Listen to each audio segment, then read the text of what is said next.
بسم اللہ الرحمن الرحیم۔ السلام علیکم ورحمۃ اللہ وبرکاتہ۔ اللہ کی رحمتیں اور برکتیں نازل ہوں ہم سب پر۔ آج جو واقعہ میں آپ کو بتانے جا رہی ہوں وہ انتہائی خوبصورت واقعہ ہے۔ آپ سے بس اتنی سی گزارش ہے کہ ویڈیو کو اینڈ تک ضرور دیکھیے گا۔ ایک صحابی رسول اللہ حضرت سعد رضی اللہ تعالیٰ عنہ آپ صلی اللہ علیہ وآلہ وسلم کے پاس تشریف لائے اور عرض کیا، یا رسول اللہ، میرا رنگ بہت کالا ہے، مجھے جنت میں جانے سے روک سکتا ہے؟ آپ صلی اللہ علیہ وآلہ وسلم نے فرمایا کہ کیوں، کیا بات ہے؟ اگر تو ایمان والا ہے تو تجھے جنت میں جانے سے کون ہے جو روک سکتا ہے؟ عرض کی، میں غریب آدمی ہوں، میرا رنگ بہت کالا ہے، میں بہت بدصورت ہوں اور بنو سلیم کے اشرف میں سے ہوں۔ اب بات یہ ہے کہ مجھے کوئی اپنی لڑکی نہیں دیتا، میری عزت اور کالے رنگ کی وجہ سے کوئی میرے ساتھ رشتہ نہیں کرتا۔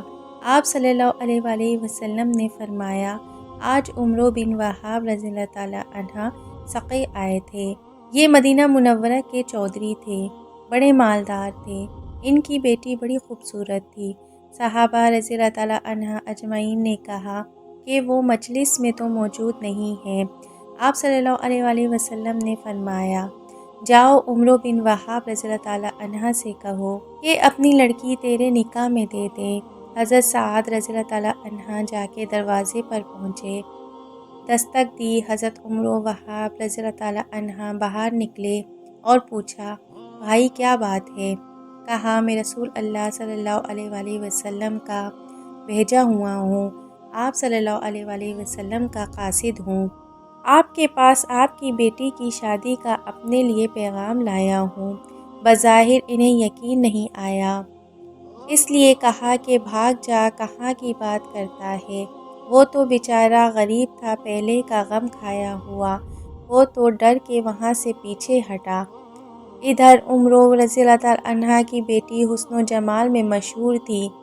بیٹی کے کان میں آواز پڑی، بیٹی نے پیچھے سے آواز دی، اے ابا جان، سوچ تو لیا کریں، کیا کہہ رہے ہیں آپ؟ نبی اکرم صلی اللہ علیہ وآلہ وسلم کی بات کو ٹھکرا رہے ہیں، ہلاک ہو جائیں گے۔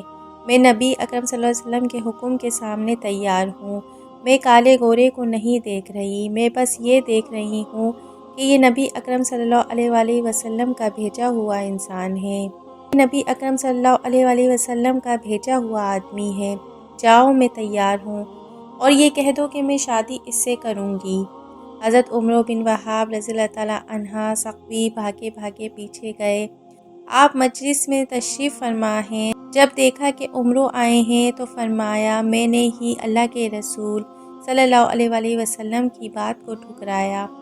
حضرت عمرو رضی اللہ تعالیٰ عنہ نے عرض کیا، میرے ماں باپ آپ پر قربان، یا رسول اللہ صلی اللہ علیہ وآلہ وسلم، خطا ہو گئی، معاف فرما دیجئے، حکم کیجئے، کیا حکم ہے؟ فرمایا، اس سے اپنی بیٹی کی شادی کرا دو۔ حضرت عمرو رضی اللہ تعالیٰ عنہ نے عرض کیا، آپ نکاح پڑھائیں۔ آپ نے نکاح پڑھا 400 درہم مہر مقرر کیا۔ آپ صلی اللہ علیہ وآلہ وسلم نے فرمایا کہ جاؤ، سعد رضی اللہ تعالیٰ عنہ لڑکی کو لے کر آؤ۔ کوئی بارات وغیرہ تو ہوتی نہیں تھی۔ فرمایا، سعد رضی اللہ تعالیٰ عنہ جاؤ، بیوی کو لے کر آؤ۔ عرض کیا، یا رسول اللہ صلی اللہ علیہ وآلہ وسلم، میرے پاس تو 1 درہم بھی نہیں ہے، میں 400 درہم کہاں سے لاؤں گا؟ آپ صلی اللہ علیہ وسلم نے فرمایا، چلو، گھبرانے کی بات نہیں، جاؤ، حضرت علی رضی اللہ تعالیٰ عنہ کے پاس جاؤ، عثمان اور عبد الرحمن کے پاس جاؤ، ان سے کہو کہ تمہیں وہ 200 درہم دے دیں، تیرے پاس 600 درہم ہو جائیں گے، 400 مہر ادا ہو جائے گا اور 200 سے اپنا تو کام کر لینا۔ عرض کیا، بہت اچھا۔ حضرت عثمان اور حضرت علی حضرت عبد الرحمن رضی اللہ تعالیٰ عنہ کے پاس گئے، انہوں نے خوش ہو کر 200 سے زائد دیا۔ کتنا زیادہ دیا؟ صرف اتنا لفظ آتا ہے کہ وہ 200 اور کچھ زیادہ، 200، 900 یا 1000 ہوں گے۔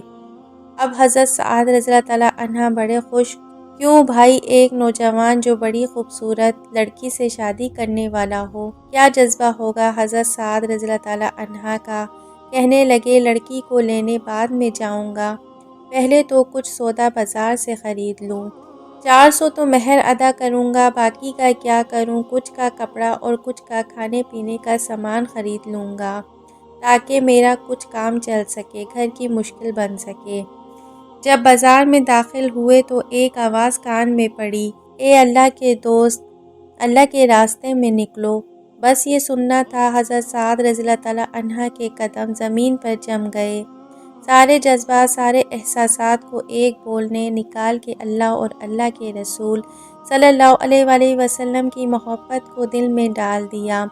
کوئی ہے ایسا ایمان والا کہ جو اتنے بڑے جذبات کو اللہ اور اللہ کے رسول صلی اللہ علیہ وآلہ وسلم کی بات پر قربان کرے؟ آسمان پر ایک بھرپور نگاہ ڈالی اور یوں کہا کہ اے زمین و آسمان کے رب اللہ، اور اے محمد صلی اللہ علیہ وآلہ وسلم کے رب اللہ، اب یہ میرا مال شادی پر نہیں لگے گا، میرا یہ مال وہاں لگے گا جہاں تو بھی راضی، تیرا رسول بھی راضی۔ نہ شادی یاد رہی اور نہ رات کا وصال یاد رہا، نہ بیوی یاد رہی، نہ بیوی کے پہلو میں رات گزارنا یاد رہا۔ یاد رہا تو بس اللہ اور رسول کا کام یاد رہا۔ گھوڑا خریدا، ڈھال خریدی، تلوار خریدی، چہرے کو چھپا لیا اور سوار ہوا چہرے کو چھپا کر، صرف آنکھیں ننگی، باقی چہرہ چھپا ہوا۔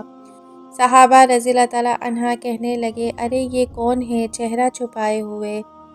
اور آپ کو خبر ہے کہ چہرہ کیوں چھپایا ہے؟ چہرہ اس لیے چھپایا ہے کہ اگر مجھے رسول اکرم صلی اللہ علیہ وآلہ وسلم نے دیکھ لیا تو کہیں واپس نہ بھیج دیں کہ ارے تو کہاں جا رہا ہے، میں نے تمہیں کہاں بھیجا تھا۔ یہ خیال ہے کہ کہیں رسول اکرم صلی اللہ علیہ وآلہ وسلم نے دیکھ لیا تو واپس نہ ہو جاؤں۔ کسی نے پوچھا کہ کون ہے؟ حضرت علی رضی اللہ تعالیٰ عنہ نے کہا کہ ارے اللہ کا بندہ، کوئی پردیسی ہوگا، تمہارے دین کی مدد کے لیے تمہارے ساتھ آ گیا، ارے چھوڑو اسے۔ میں اترتے اور لڑتے لڑتے حضرت سعد رضی اللہ تعالیٰ عنہ کے گھوڑے کو جو تیر لگا اور گھوڑا الٹ کر گرا اور گر کر مرا۔ حضرت سعد رضی اللہ تعالیٰ عنہ بھی ساتھ گرے اور جلدی سے اٹھے اور جلدی جلدی اپنے بازو اوپر چڑھائے۔ حضور اکرم صلی اللہ علیہ وآلہ وسلم نے بازوؤں کو دیکھا، اس کے کالے کالے بازو جب باہر نکلے تو آپ صلی اللہ علیہ وآلہ وسلم نے دیکھا اور فرمایا، یہ تو مجھے سعد رضی اللہ تعالیٰ عنہ نظر آتا ہے۔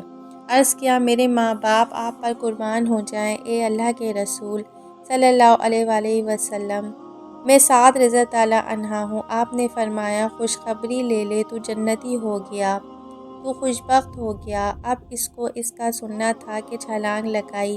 مجموعے میں یہاں تک آواز آئی، یا رسول اللہ صلی اللہ علیہ وآلہ وسلم، سعد رضی اللہ تعالیٰ عنہ شہید ہو گئے ہیں۔ رسول اکرم صلی اللہ علیہ وآلہ وسلم دوڑ کے گئے اور حضرت سعد رضی اللہ تعالیٰ عنہ کے سر کو اپنی گود میں رکھا۔ آنسوؤں کی لڑیاں حضرت سعد رضی اللہ تعالیٰ عنہ کے خون کو پونچھ رہی ہیں۔ حضور اکرم صلی اللہ علیہ وآلہ وسلم کے آنسو سعد رضی اللہ تعالیٰ عنہ کے چہرے پر گر رہے ہیں۔ اے سعد رضی اللہ تعالیٰ عنہ، تو اللہ اور اس کے رسول صلی اللہ علیہ وآلہ وسلم کو بے انتہا پیارا ہو چکا ہے۔ رو رہے ہیں۔ روتے روتے آپ صلی اللہ علیہ وآلہ وسلم نے منہ پھیرا اور فرمایا، رب کعبہ کی قسم، سعد حوض کوثر پر پہنچ گیا ہے۔ حضرت بلبابا رضی اللہ تعالیٰ عنہ نے فرمایا، رسول اکرم صلی اللہ علیہ وآلہ وسلم، یہ حوض کیا ہے؟ تو آپ صلی اللہ علیہ وآلہ وسلم نے فرمایا، یہ حوض وہ ہے جو میرے رب نے مجھے دیا ہے، دودھ سے زیادہ سفید، شہد سے زیادہ میٹھا۔ جب ایک دفعہ اس کو کوئی پی لے گا تو دوبارہ پیاس نہیں لگے گی۔ حدیث میں آیا ہے کہ اس حوض کے 4 کنارے، پہلے کنارے پر حضرت ابو بکر صدیق رضی اللہ تعالیٰ عنہ، دوسرے کنارے پر حضرت عمر رضی اللہ تعالیٰ عنہ، تیسرے کنارے پر حضرت عثمان رضی اللہ تعالیٰ عنہ اور چوتھے کنارے پر حضرت علی رضی اللہ تعالیٰ عنہ ہوں گے۔ یہ چاروں صحابہ رضی اللہ تعالیٰ عنہ کناروں پر کھڑے ہیں، امت آ رہی ہے، یہ پلا رہے ہیں۔ حضرت ابو لبابہ رضی اللہ تعالیٰ عنہ نے کہا کہ حوض کا مطلب سمجھ میں آیا کہ اس حوض پر سعد رضی اللہ تعالیٰ عنہ پہنچ گئے۔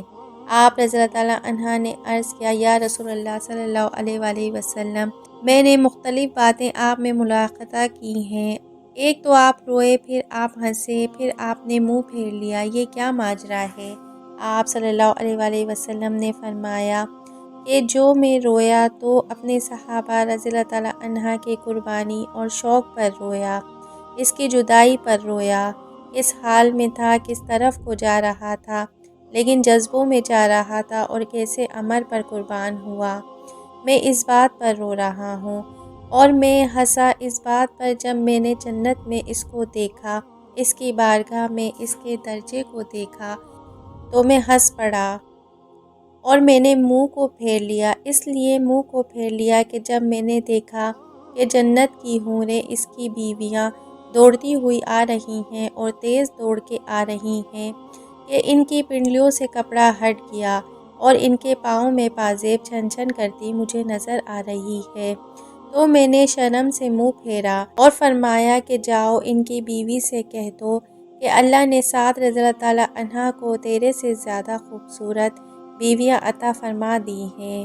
تو محترم ناظرین، بندے کی اللہ سے محبت کے منظر پر آپ حضرت سعد رضی اللہ تعالیٰ عنہ کا واقعہ تو سن ہی چکے ہیں۔ حقیقت میں یہ واقعہ حضرت سعد رضی اللہ تعالیٰ عنہ اللہ سے شدید محبت پر دلالت کرتا ہے۔ آپ رضی اللہ تعالیٰ عنہ کی محبت میں، حسن میں بے مثال اور مالداری میں لاجواب بیوی کو بھی اللہ کی محبت میں ترجیح نہ دی، حتیٰ کہ نوجوانی کی اٹھتی ہوئی خواہش کو بھی سینے میں دفن کر کے حکم الہی کو مقدم رکھا۔ اللہ تعالیٰ ہم سب کو ایسے جذبے والا دل عطا فرمائے۔ امید کرتی ہوں کہ میری آج کی ویڈیو آپ کو ضرور پسند آئی ہوگی۔ میری ویڈیو پسند آئی ہے تو پلیز لائک، شیئر، کمنٹس اور سبسکرائب ضرور کیجیے گا، اور بیل آئیکن پہ ضرور کلک کیجیے گا تاکہ میری نئی آنے والی ویڈیو کا نوٹیفیکیشن بر وقت آپ کو ملتا رہے۔ ملتے ہیں پھر کسی معلوماتی ویڈیو کے ساتھ۔ جزاک اللہ خیرا۔